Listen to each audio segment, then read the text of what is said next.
Assalamualaikum warahmatullahi wabarakatuh. Halo Anda semua, dimana saja Anda berada. Saya Yusuf Setiabudi, konten kreator, YouTuber kecil, YouTuber yang menggantungkan sepenuhnya nafkah dari YouTube. Anda konten kreator, YouTuber, TikToker, Facebooker, dan sampai saat ini tidak berkembang, stagnan di situ-situ saja. Silahkan ikuti videonya berikut ini. Lah, Anda sendiri channelnya aja kecil. Cocok. Itu nanti yang kita bahas. Itu masalah pilihan. Jadi video ini bisa kita gunakan di mana saja, untuk keperluan apa saja. Intisari dari video ini, bagi yang mau bisnis, bagi yang ikut pilkada, sangat cocok. Yaitu mengenali siapa pasar audiens Anda. Beberapa hari ini saya memang tidak upload video. Hanya ada dua alasan saja. Yang pertama, saya sakit flu. Ini masih sakit flu, suara masih bindeng. Yang kedua, karena sakit hati. Tepatnya setelah saya kulik-kulik di YouTube itu, ada beberapa channel, tapi saya sebut dua saja. Dua channel perusak algoritma YouTube yang membuat Anda semua tidak berhasil sampai hari ini, stagnan. Apalagi mimpi 1 juta subscriber. Mustahil. Karena Anda tidak kenal pasarnya siapa. Ini bukan masalah kita iri rezeki ya. Jadi justru disinilah kita tahu bahwa Tuhan itu ternyata nggak pernah salah rezeki. Sama sekali tidak. Jadi pertama, satu sakit juga, flu itu, terus mikir, ini memang Tuhan ini nggak adil. Ini jujur aja nggak adil ini. Kita konten yang ya seanggap bermanfaat gitu, kok kalah sama dua channel yang kurang ajar ini. Ini nggak bermanfaat sama sekali, bahkan nggak perlu editing sama sekali. Channel apakah itu? Bentar. Jadi kita harus tahu dulu, apa saya itu memang sudah kehabisan cara untuk meningkatkan atau mengalahkan algoritma YouTube. Jadi video ini justru mau menjelaskan bahwa stop nonton channel-channel tutorial YouTube. Apalagi dari si pakarnya itu, Denji. Topik kali ini sebenarnya bikin saya galau gitu ya. Di satu sisi saya senang karena saya bisa membuktikan sesuatu. Itu yang akan saya share kali ini, yaitu gimana membuat penonton balik lagi. Zona tutorial. Halo teman-teman semuanya. Jadi ini adalah video pertama saya untuk channel ini. Jadi rencananya di channel ini saya akan menjawab pertanyaan seputar YouTube dalam versi singkat. Jalan Sugi. Sistem algoritma YouTube. Halo semuanya, salam YouTuber pemula. Sistem algoritma YouTube adalah sistem yang paling ketat dibandingkan dengan media lain. Jadi kita tidak bisa sembarangan dalam cara menyiapkan dan mengupload video ke YouTube. Karena sistem YouTube lebih Mereka saja nggak terlalu berhasil. Alasannya klasik. Nah, saya itu justru memberhasilkan murid-muridnya. Enggak. Karena mereka sendiri ternyata nggak tahu siapakah sasaran audiensnya. Bukan masalah sasarannya. Ini ada yang lebih penting. Manakah target audiens yang paling potensial? Itu masalahnya. Dan alhamdulillah saya karena kepo ya, jadi Google ini Mas Ferry Irwandi, coba cek channelnya Mas Ferry Irwandi. Halo warga sipil sekalian, jadi hari yang lalu gue bikin sebuah tantangan yang cukup kontroversial ya. Yang mana di tweet gue bilang kayak gini, barang siapa yang bisa membuat gue muntah paku atau menyantet gue, maka dia akan mendapatkan sebuah unit mobil Alphard.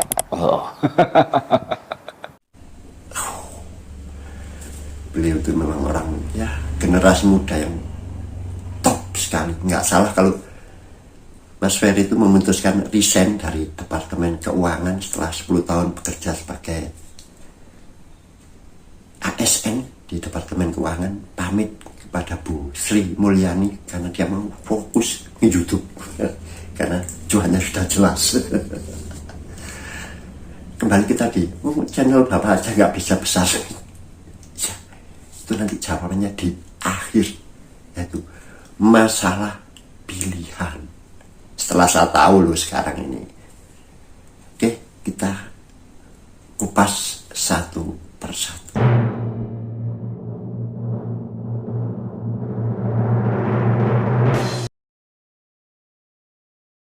Saya sebelumnya itu adalah bikin video tentang tutorial water heater, pompa air, sumur bor, yang saya anggap ya idealis sekali ya seorang YouTuber pertama kali biasanya kepingin biasa sok pinter. Itu udah menurut saya akui kita itu menunjukkan bahwa kita tuh menguasai sesuatu, terus kita bagikan, merasa diri kita bermanfaat. Kan seperti itu. Waduh, bangga kita punya ilmu. Ya bukan semuanya, tapi saya sendiri seperti itu. Banggalah kita tuh punya ilmu, bisa kita bagikan, merasa nanti pintar, merasa bisa menjawab. Dan yang lebih penting ini, konten kita bermanfaat, bisa jadi bekal ya, istilahnya ilmu yang barokah, didoakan orang nanti juga sebagai amal jariah ketika kita mati. Waduh, pokoknya idealis banget. Padahal tujuannya apa? Ya cari duit. Saya jujur aja cari duit, terinspirasi dengan gondrong labanan. Seorang pemancing gitu aja jadi miliarder loh. Mancing sampai maghrib ora oleh iwak. Mancing cap opo sampai maghrib ora oleh iwak yo. Matane picek. Wasu. Mancing cap gatel. Itu yang menginspirasi pertama kali saya YouTube.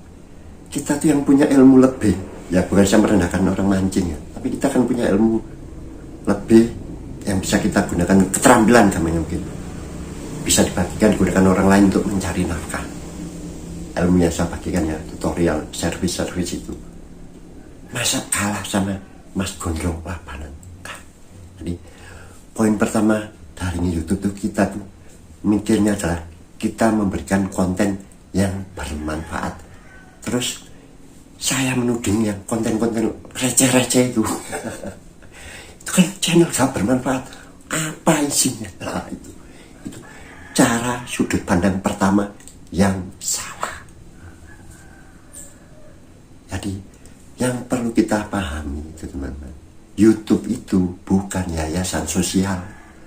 Dia adalah perusahaan yang mencari profit, mencari untung. Mas Ferry Irwandi menceritakan kalau Atta Halilintar itu bisa meledak sebegitu besarnya, itu bisa dua. Yang pertama karena rezeki, kebetulan si Atta itu, atau kalau memang benar dia notice, dia memang benar-benar tahu algoritma YouTube, ya berarti memang dia orang yang sangat cerdas. Dan itu sudah dimulai ya mungkin 10 tahun yang lalu. Kita sudah sangat terlambat masuk di YouTube itu, sudah sangat terlambat. Tapi tetap nanti saya berikan informasi ini, tidak ada kata terlambat, tapi ini hanya contoh kasus saja bahwa yang menemukan algoritma YouTube dari waktu ke waktu. Anda jangan percaya yang ngajari tutorial ini algoritma YouTube tahun 2023 2024. Enggak. Mas Irwandi telah memecahkan masalah ini. Ya buktinya channel dia menurut saya meledak, tetapi masih kalah dengan 2 channel tadi. Oke, saya lanjutkan cerita saya dulu. Jadi saya akhirnya memberikan video-video tentang tutorial servis itu, tapi ya stagnan, perkembangannya itu ya segitu-gitu aja. Jadi kalau model tutorial itu akan dicari dengan kata-kata how, bagaimana diketik istilahnya masuk di dalam pencarian, tidak langsung muncul di beranda begitu saja, kecuali kita sering mengetik cara memperbaiki gitu. Tapi konten-konten tutorial itu konten yang tidak punya subscriber setia, dalam arti tidak akan menonton lagi video kita berikutnya karena dia hanya menonton video yang sesuai dengan kebutuhannya saja. Dia subscribe karena untuk menghargai, menghormati, selain balas budi dia karena problem alat-alat di rumahnya itu terselesaikan, gampangnya begitu aja. Tetapi channel tutorial itu everlasting, suatu saat tetap akan dibuka orang, dan ada kemungkinan besar channel tutorial itu akan disebarkan ke penonton yang baru. Jadi kemungkinan mendapat subscriber baru itu lebih besar. Oke, ternyata yang nggak besar juga. Sehingga bulan April kemarin saya shifting, saya pindah, saya membahas gambarnya seperti podcast, padahal sebenarnya salah ya, itu sebenarnya bukan podcast. Ada yang bilang itu podcast alone, podcast sendirian, single podcast, sebenarnya juga bukan. Tepatnya menurut Mas Ferry Irwandi itu adalah storytelling. Kita tuh mendongeng. Dan saya benar-benar itu jujur ya, saya tidak melihat channel lain, saya hanya mereaksi keadaan politik. Saya kebetulan saja senang politik, tapi tidak mengetahui ilmu hukum, ilmu tata negara, sama sekali tidak. Hanya senang saja. Nah, terus kemudian saya bikin video. Ternyata video saya itu masuk kategori video channel-channel yang model receh itu. Mohon maaf teman-teman. Ya channel-channel itu gampang itu diketahui apa? Dari thumbnailnya. Gibran semangat, Prabowo melesat, terus tertunduk, Megawati tertunduk, nah, gambarnya, thumbnailnya, pokoknya banyak kata-katanya itu. Itu namanya maksudnya bukan channel politik, lebih tepatnya mereka itu komedi atau reaction video, reaction berita.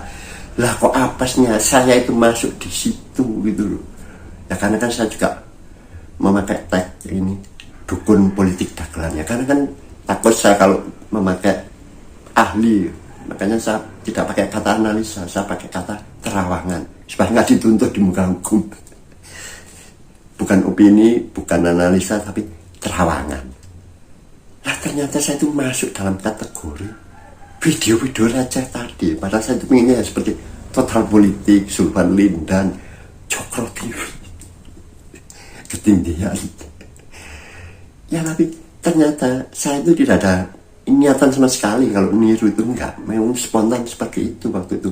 Ya mereaction video, dan itu punya potensi kena copyright.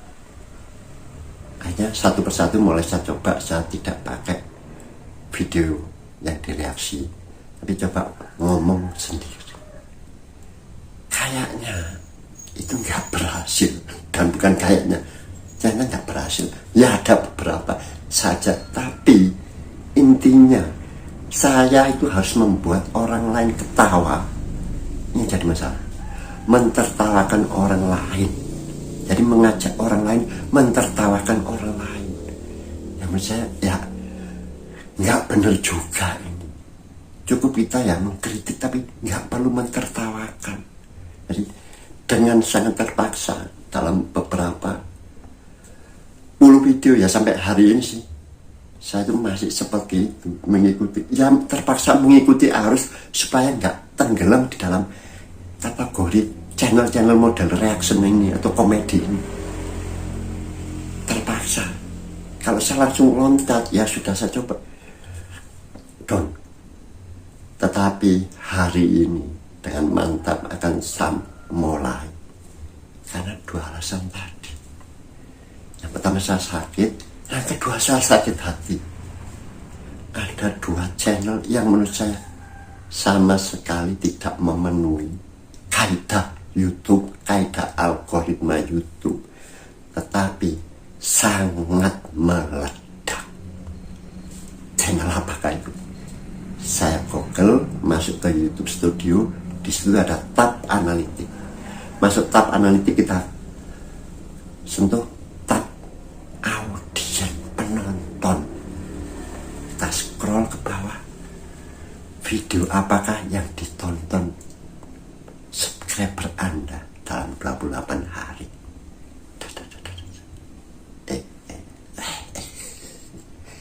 Ternyata ya memang kita itu masuk, subscriber saya seperti itu, masuk di dalam kategori channel-channel receh itu yang mereaction video terus ketawa-ketawa, yang bawahnya channel apa yang ditonton oleh subscriber Anda dalam 28 hari. Nomor 1 Parbelak. Kayaknya ini bisa masuk kreator naik daun, bukan sekedar naik daun lagi, bisa jadi trending. Anda tidak mengamati ya? Silahkan cek subscribernya saja hari ini sudah hampir 190.000. Padahal sebulan lalu tuh nggak beda jauh dengan saya, barusan saja mencapai 100.000 subscriber, mendapat silver play button, kalau nggak salah selisih 10.000 atau 20.000 dengan saya 110. Opung Parbelak ini 130 waktu menunjukkan silver play button. Hari ini kayaknya nggak ada sebulan lah, sebulan lebih, sudah 192.000 subscriber. Artinya dalam satu hari itu penambahan subscribernya tiap hari rata-rata 1.500 subscriber, 10 kali lipat bahkan lebih dari perolehan saya. Kalau saya sekitar 100 sampai 150. Dan yang paling mengerikan, dan saya lihat ini fenomena yang janggal sekali, yaitu view-nya. Jadi saya melihat view itu bukan dari besarnya, saya lihat view itu dari perbandingan view dengan subscribernya. Umumnya ini yang saya lihat, view itu sekitar 10%, 5% sampai 10% dari subscriber.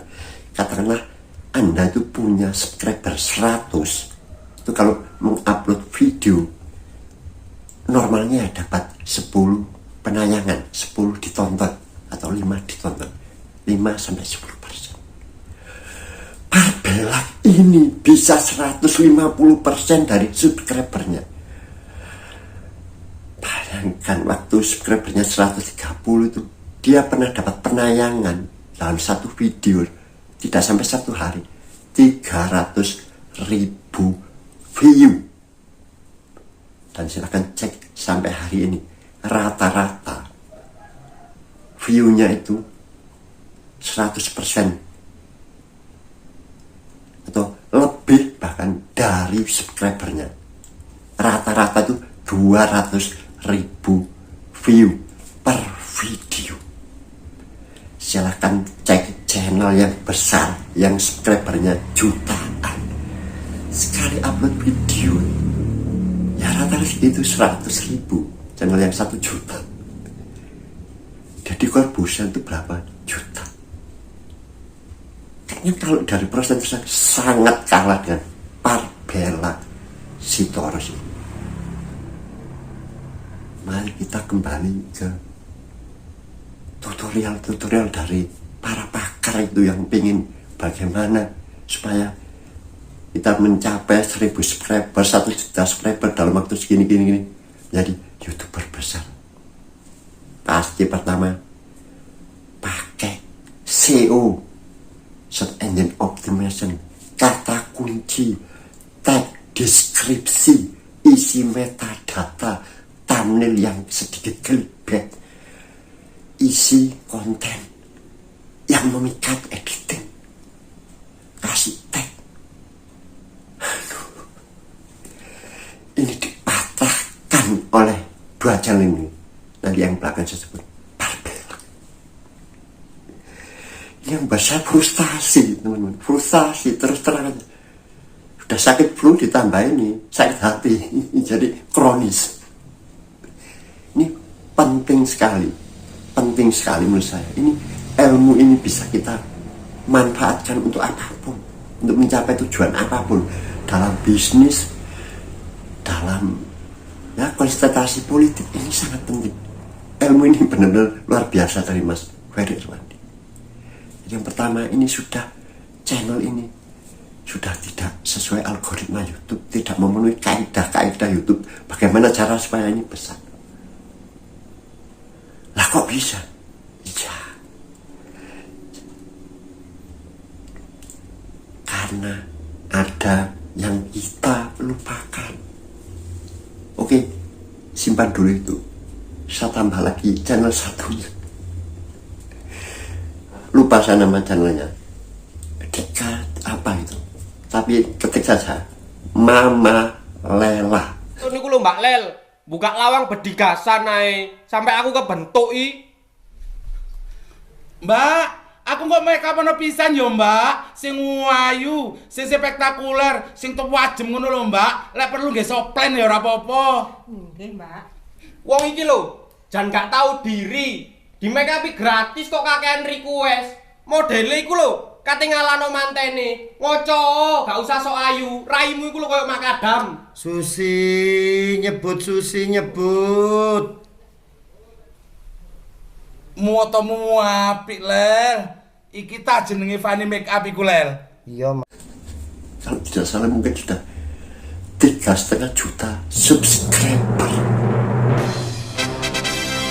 Dan tidak mengupload video itu view-nya rata-rata di atas 1 juta. Edan kan itu.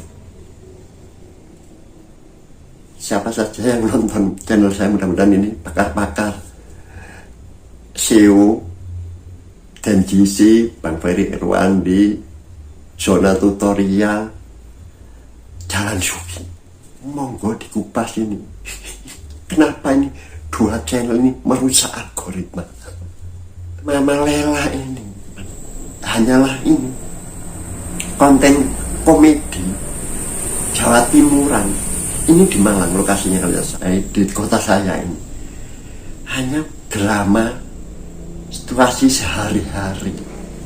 Dan lucunya model ludrukan. Satu paling gak seneng model ludrukan, yaitu seorang laki-laki yang memerankan peran wanita. Mama Lela ini perankan seorang wanita. Mama Lela ini perankan seorang pria. Kak ludruk itu loh. Ya suaranya tetap laki-laki aja, dibuatnya miring-miring kayak perempuan. Dan ceritanya itu sudah biasa, cerita-cerita biasa sehari-hari. Bahkan settingnya di lingkungan yang kumuh gitu loh, asli di kampung gitu. Maksudnya nggak pakai editing, nggak pakai sound effect, apa ada. Ini pelajaran penting bagi saya. Ini tidak memenuhi algoritma YouTube, tidak memenuhi apa standar-standar yang dituturkan oleh pakar-pakar tadi. Ternyata setelah saya nonton video Mas Ferry Irwandi tentang pencapaian 600.000 subscriber dan yang masalah video tentang apakah Atta Halilintar itu membeli subscriber, baru saya sadar luar biasa Mas Ferry membuka sekali wawasan saya. Jadi yang pertama tadi sudah saya jelaskan, YouTube bukanlah yayasan sosial. YouTube itu adalah lembaga profit cari duit. Dan sepertinya Atta Halilintar itu by design atau itu rezeki Tuhan, dia sudah tahu dari dulu algoritma YouTube. Algoritma pertama adalah dia menayangkan video yang panjang. Kenapa perlu video yang panjang? Supaya bisa menempatkan banyak iklan.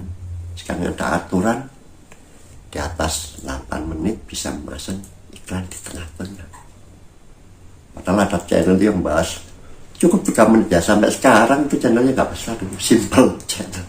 Mohon maaf Pak, tutorialnya panjangnya bagus, tapi 3 menit ya tidak bisa dipasang iklan. Tuh yang pertama.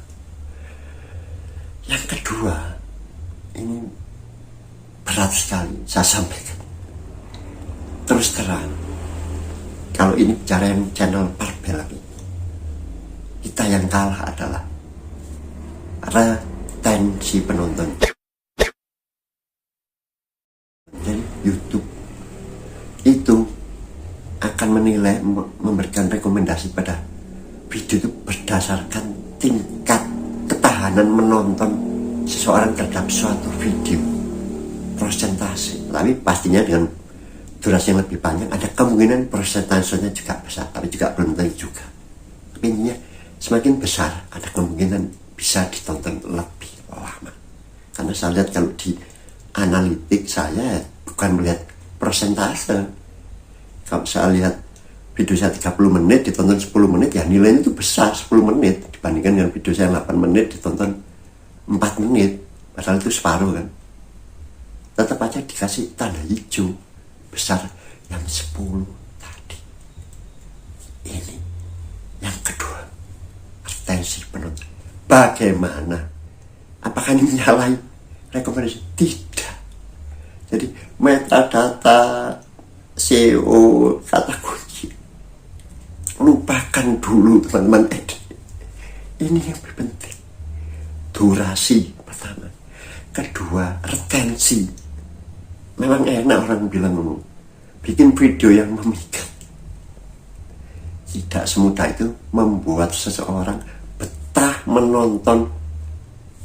Jangankan 5 menit, 1 menit itu bagi suatu video sudah sangat luar biasa. Makanya nggak perlu ini video-video itu pakai opening yang banyak-banyak. Public stories langsung to the point.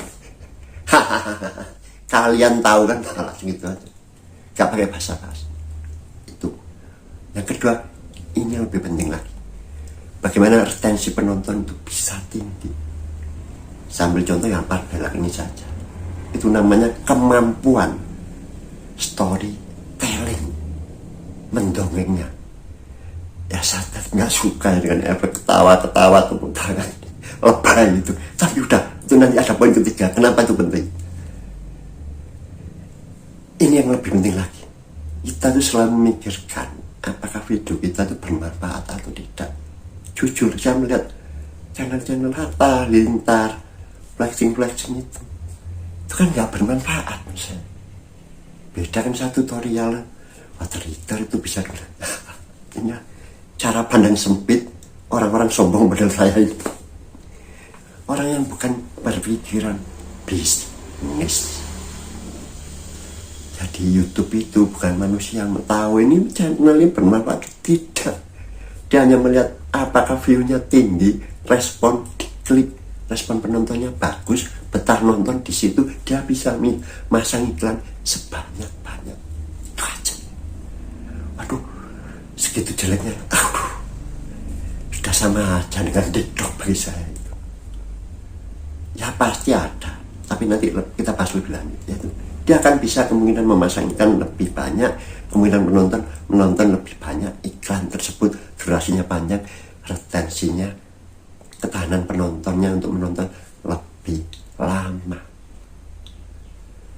Jadi kemampuan storytelling, modelnya apa? Ya itu macam-macam, ada yang bikin ketawa. Tapi itu tadi kembali, apakah video tadi itu bermanfaat? Ini hilangkan mindset seperti ini. Nah, membuat ketawa orang dia bermanfaat gitu loh bro. Itu saya lupa. Itu channel hiburan. Kategorinya Parbelak aja komedi. Dia udah dari dulu memang Opung Parbelak ini saya akui beliau kayaknya juara melawat. Nah, terus ada manfaat. Ya itu manfaatnya membuat orang gembira. Itu lebih bermanfaat daripada channel keuangan loh. Membuat orang bahagia itu sehat, bisa bekerja, mendapatkan income, kan begitu logikanya. Jadi di sini saya mulai ini satu persatu mulai saya mengerti. Jadi 2 channel ini ternyata bukan merusak algoritma YouTube, bukan merusak tutorial-tutorial YouTuber tadi, bukan. Justru 2 channel ini benar-benar telah menggunakan kunci prinsip dasar dari algoritma YouTube. Sudah 2 ya. Kenapa saya tidak bisa meneruskan seperti itu? Ini masalah idealisme. Itu nanti kita bahas. Jadi saya bukan tipikal orang yang bisa ini ya, bukan pelawak. Dan yang kedua, konten politik itu baik saya nanti juga ada batasnya, makanya saya tidak bahas lagi ya, karena kan sudah berakhir misalnya konflik-konflik itu.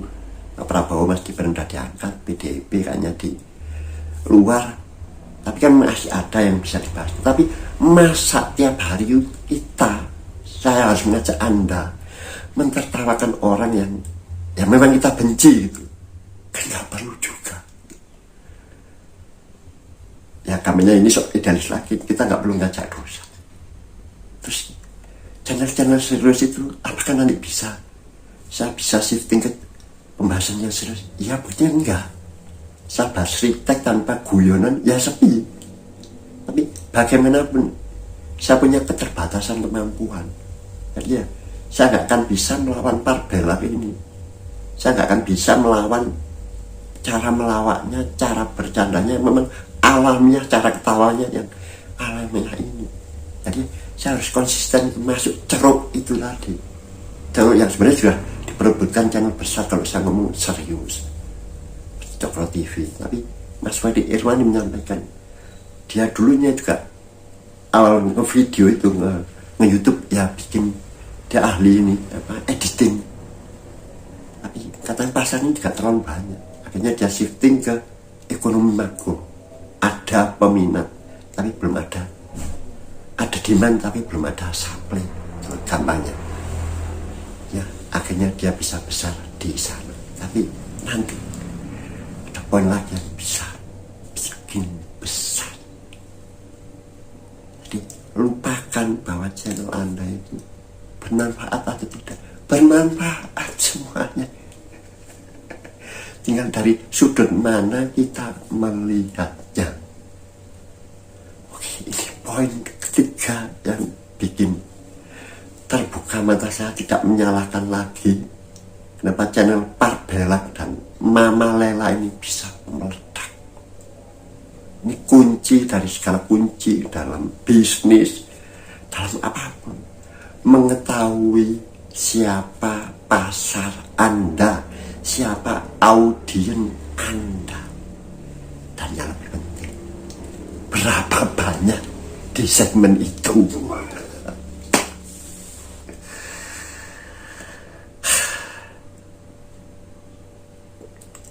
Jadi silakan cek, saya cek di analitik lagi audien.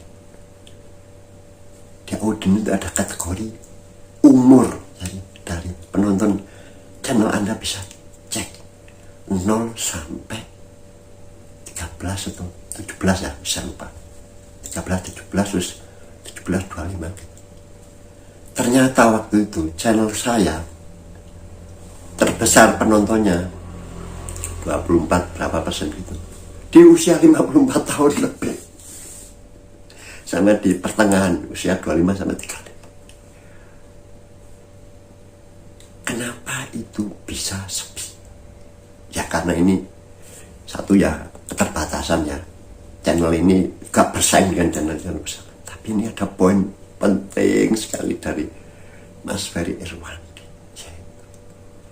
Siapakah ceruk terbesar, pasar terbesar?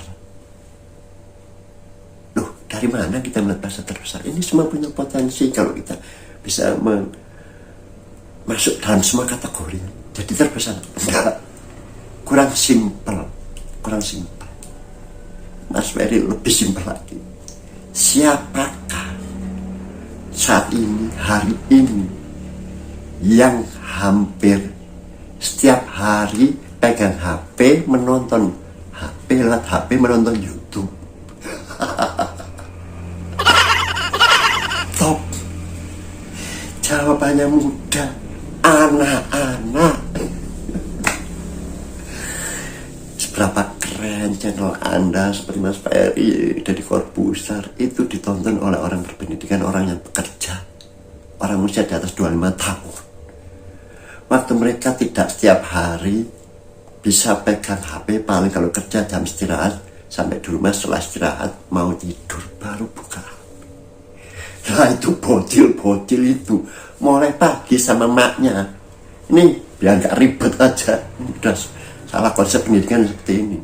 Jadi HP itu untuk melepaskan diri orang tua dari tanggung jawab merawat, ada saya lihat seperti itu.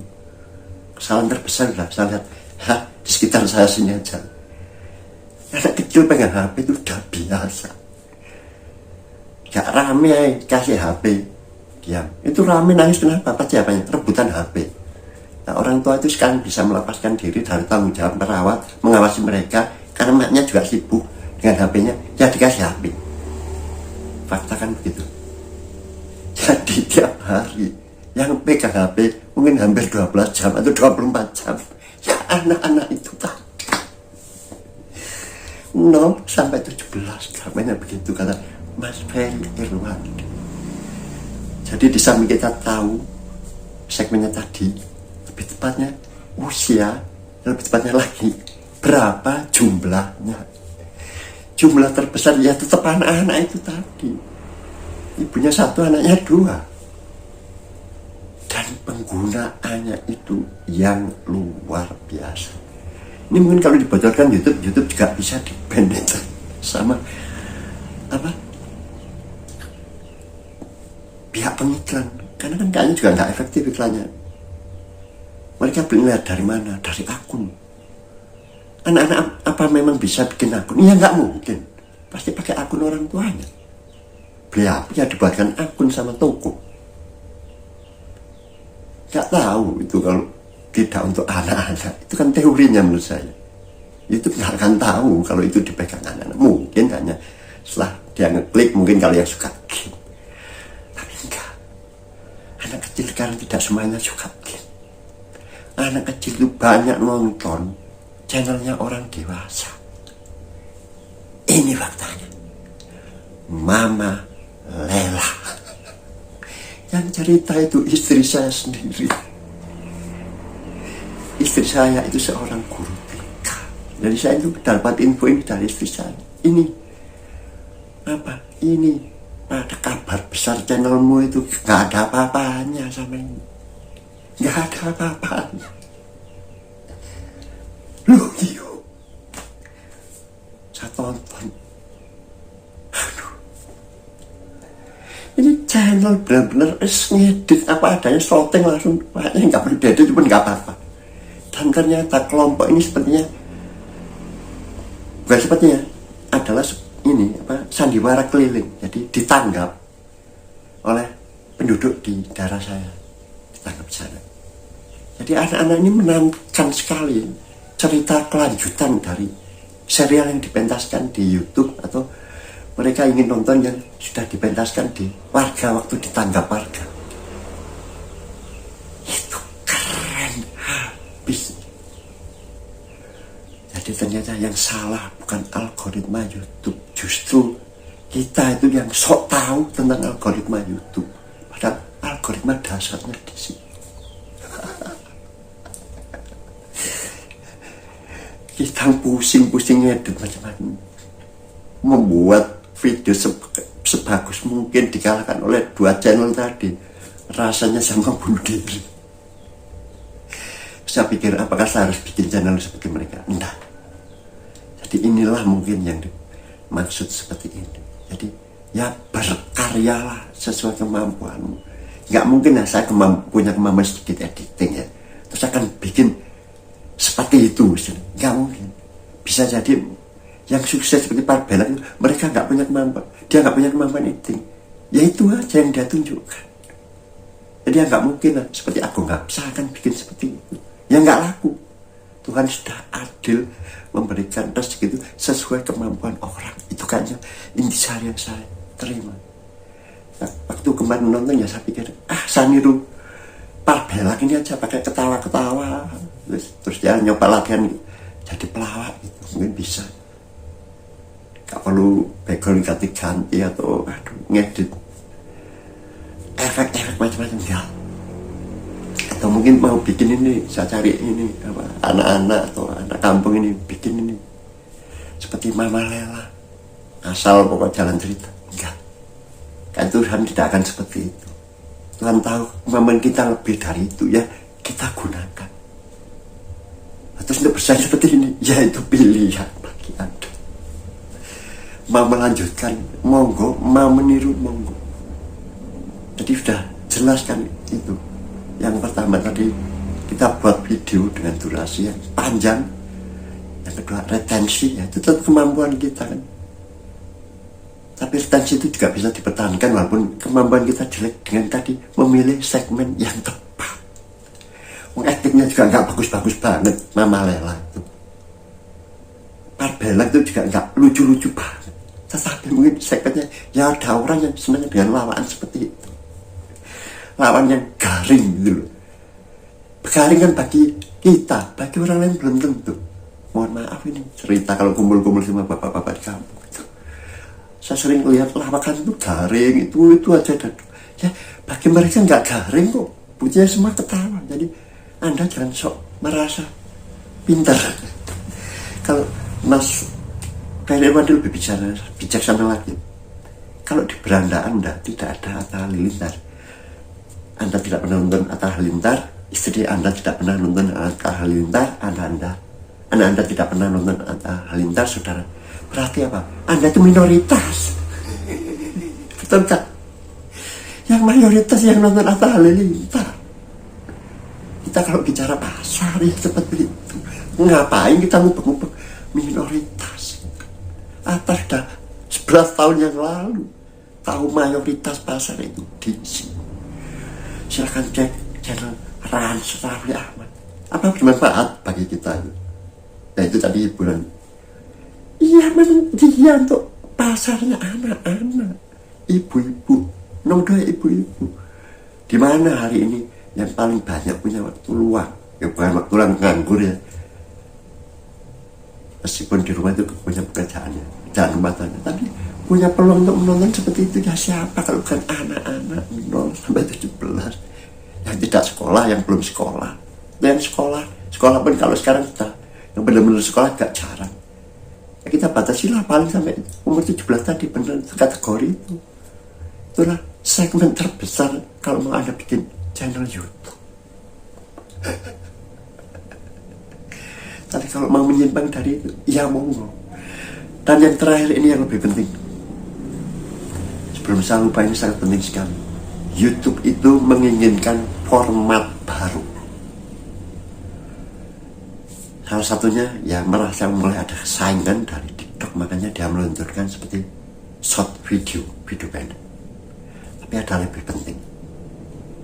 Ini teliti sekali Mas Ferry Irwan, yaitu YouTube akan perlahan-perlahan menghapuskan konten-konten yang sudah modelnya kadaluarsa.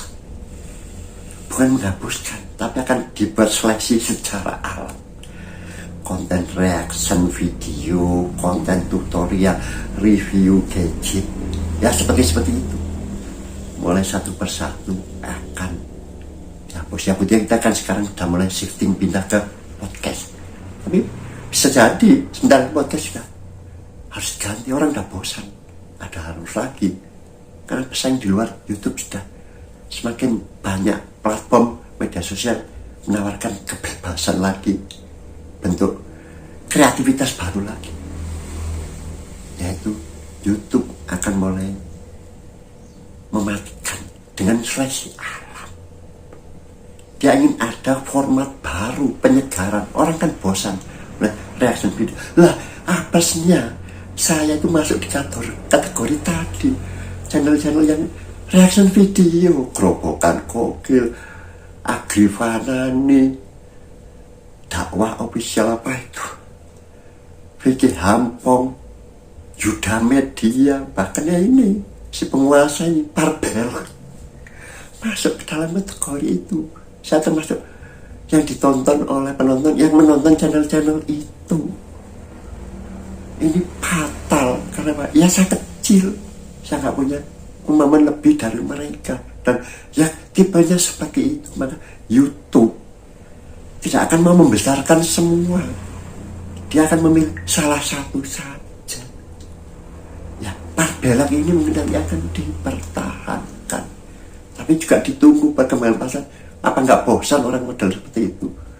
Kan sebenarnya udah lama format seperti itu, ada efek ketawa, tepuk tangan, udah capek. Tapi kan kemampuan dari Opung ini luar biasa dalam berimprovisasi. selalu ada juk-juk segar. Ini penting sekali. Jadi dia akan mematikan. Contoh ini review gadget, kayaknya coba Anda tonton hanya David Gadgetin, Jagat Review, atau channel-channel besar aja. Coba Anda sekarang bikin mana channel-channel kecil yang review gadget, gak akan berkembang. Nge-vlog, aduh, Anda bukan seorang yang terkenal, bukan yang namanya bertebaran, bukan selebritas bertebaran di Google.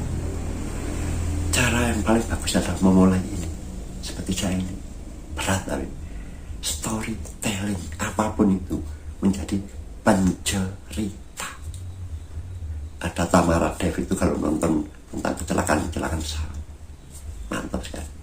Tapi intinya kalau kita sendirian seperti ini, yang lebih baik storytelling. Itu kemungkinan ya, karena memang yang bisa merubah satu peradaban ini adalah gagasan, ide, storyteller tadi sangat punya pengaruh luas. Cukup panjang video ini, mudah-mudahan, tapi insya Allah banyak manfaatnya yang bisa saya bagikan. Pertanyaan tadi sudah terjawab, kenapa channel Anda juga nggak besar? Ya saya barusan saja menemukan banyak banget. Yang kedua, tadi pilihan.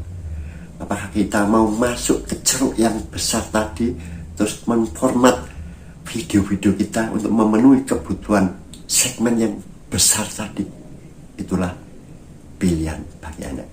Jadi dua channel tadi bukan sebenarnya penghancur dari algoritma YouTube.